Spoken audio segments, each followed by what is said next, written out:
اچھے دوست کبھی بوڑھا نہیں ہونے دیتے۔ اولاد وصیت پوچھتی ہے، رشتہ دار حیثیت پوچھتے ہیں، لیکن اچھے دوست خیریت پوچھتے ہیں۔ موت سے جتنا بھی بھاگ لے وہ چھوڑنے والی نہیں، اور رزق کے اضافے کی جتنی بھی تدابیر کر لے مقدر سے زائد ملنے والا نہیں۔ جن لوگوں کی محبت میں ہم اللہ کو ناراض کر دیتے ہیں، اکثر وہی لوگ ہمیں ذلیل و خوار کرتے ہیں۔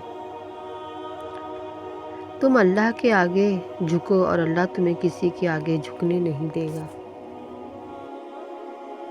ان لوگوں کو وضاحتیں دے دے کر اپنا وقت اور سکون برباد نہ کریں جو ہمیشہ آپ کو غلط سمجھنے کے لیے مصروف عمل رہتے ہیں۔ نفرت کا جو بیج ہم بوتے ہیں، اس درخت کا سب سے کڑوا پھل خود ہمارے حصے میں آتا ہے۔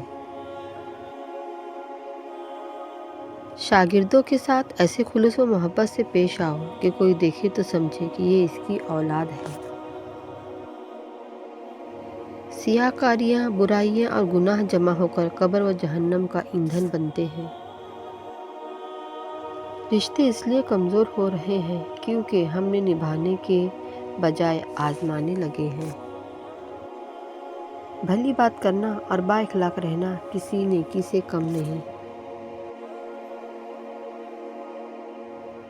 گناہوں کو آسان سمجھنے سے پرہیز کرو، کیونکہ گناہ تمہیں دنیا میں ذلت و خواری کا لباس پہنا دیں گے اور آخرت میں خدا کے غضب کا لباس پہنا دیں گے۔ گناہ ہر اس عمل کا نام ہے جو تمہارے لیے نقصان دہ ہے۔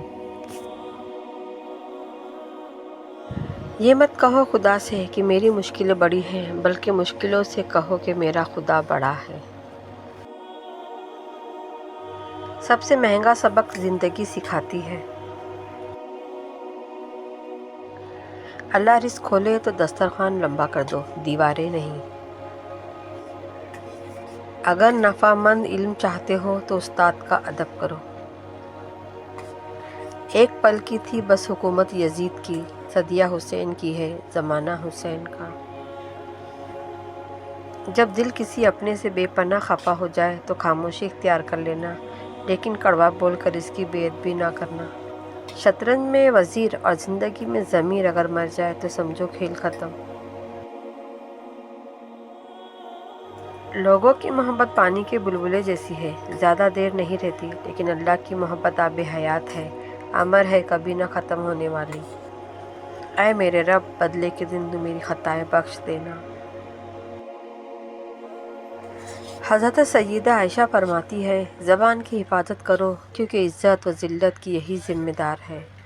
ہر چیز جو اس زمین پر ہے فنا ہو جانے والی ہے، اور یہ دنیا کی زندگی دھوکے کا سامان ہے، اس کے سوا کچھ نہیں۔ زندگی کی ہر موڑ پر صلح کرنا سیکھو، کیونکہ جھکتا وہی ہے جس میں جان ہوتی ہے، اکڑنا تو مردے کی پہچان ہوتی ہے۔ اللہ نے سب کو خوبصورت بنایا، کسی کو اچھی صورت دے کر، کسی کو اچھا دل دے کر۔ بے شک میرا پروردگار نزدیک بھی ہے اور دعا کا قبول کرنے والا بھی۔ حضرت علی نے فرمایا، غریبوں کے پاس بیٹھا کرو کیونکہ اس سے تمہاری طاقت بڑھے گی۔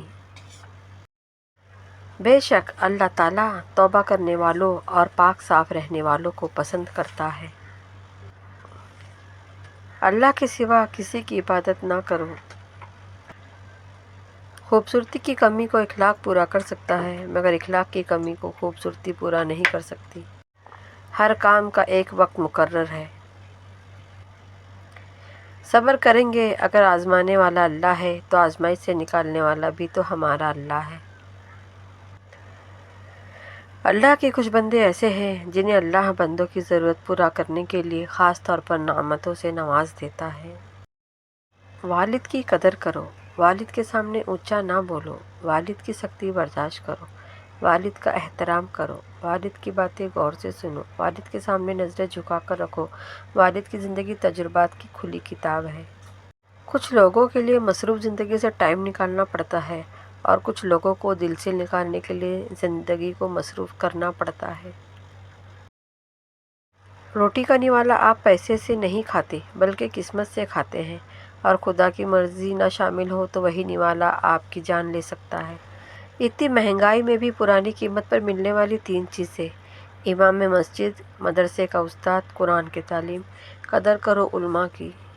یا اللہ، آج اور آنے والے ہر دن کو ہمارے حق میں بہتر کر دے، ہمارے دل نیکی اور اچھائی کی طرف موڑ دے اور ہم سب کے گناہوں کو معاف فرما دے، آمین۔ رسول اللہ صلی اللہ علیہ وسلم نے ارشاد فرمایا، میری امت میں ایسے لوگ بھی ہوں گے جنہوں نے مجھے ظاہری طور پر نہیں دیکھا ہوگا، مگر میرا دیدار انہیں اپنے مال اور اہل عیال سے بڑھ کر محبوب ہوگا۔ گفتگو کے لیے ذہانت سے زیادہ اعتماد کی ضرورت ہوتی ہے۔ علماء اس لیے غریب و بےکس ہے کہ جاہل لوگ زیادہ ہیں جو ان کی قدر نہیں سمجھتے۔ رسول اللہ صلی اللہ علیہ وسلم نے فرمایا، جب تم میں سے کوئی سجدہ کرے تو اس طرح نہ بیٹھے جس طرح اونٹ بیٹھتا ہے، اسے چاہیے اپنے دونوں ہاتھ اپنے گھٹنوں سے پہلے رکھے۔ بے شک اللہ تعالیٰ عدل، احسان اور رشتہ داروں کو دینے کا حکم دیتا ہے اور بے حیائی، برائی اور سرکشی سے منع کرتا ہے۔ وہ تم کو نصیحت کرتا ہے تاکہ تم نصیحت قبول کرو۔ میں اور یتیم کی پرورش کرنے والا جنت میں اس طرح ہوں گے، اور آپ صلی اللہ علیہ وسلم نے شہادت کی انگلی اور بیچ کی انگلی سے اشارہ کیا۔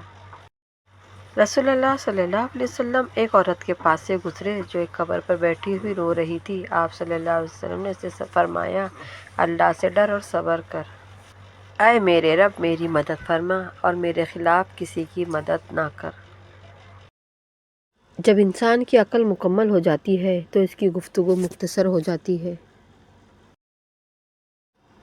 اگر کامیابی چاہتے ہو تو نمازی بن جاؤ، کیونکہ بغیر نماز کے کامیابی نہیں۔ اللہ ہم سب کو نمازی بنائے، آمین۔ ایک مرتبہ ہم رسول اللہ صلی اللہ علیہ وسلم کے ساتھ تھے، بارش شروع ہو گئی۔ آپ صلی اللہ علیہ وسلم نے اپنے جسم مبارک کو بارش میں بھیگنے دیا اور فرمایا، یہ اللہ تعالیٰ سے گفتگو ہے۔ جسے ماں باپ کی بات سمجھ نہیں آتی، اسے زمانہ بہت اچھے طریقے سے سمجھا لیتا۔ ہار اور جیت تو اپنے اندر ہوتی ہے، مان جاؤ تو ہار ہے، ٹھان لو تو جیت ہے۔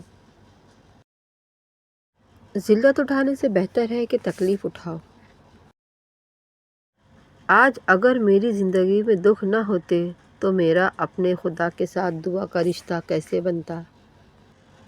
حرام لقمے سے بچو، دعائیں انشاءاللہ قبول ہوں گی۔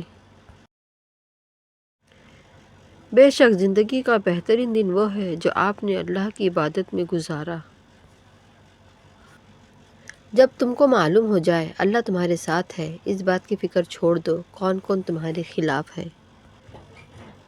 گھبراتا کیوں ہے، رزق تو اللہ دیتا ہے۔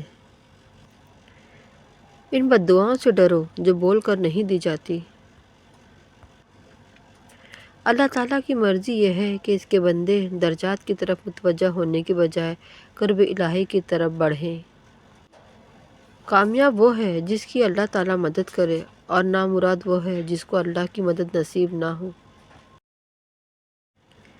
کسی کو اس کی ذات، نسل، رنگ و مکان اور لباس کی وجہ سے حقیر اور کمتر مت سمجھنا، کیونکہ تمہیں بھی دینے والا اور اسے بھی دینے والا ایک اللہ رب العزت ہی ہے۔ جو شخص اس یقین کے ساتھ فوت ہوا کہ اللہ تعالیٰ کے سوا کوئی عبادت کے لائق نہیں، وہ جنت میں داخل ہوگا۔ بے شک اللہ تعالیٰ توکل کرنے والوں سے محبت کرتا ہے۔ درود شریف پڑھنے والا گرنے سے، ٹوٹنے سے، ڈوبنے سے، بہنے سے، بہکنے سے، بھٹکنے سے محفوظ رہتا ہے۔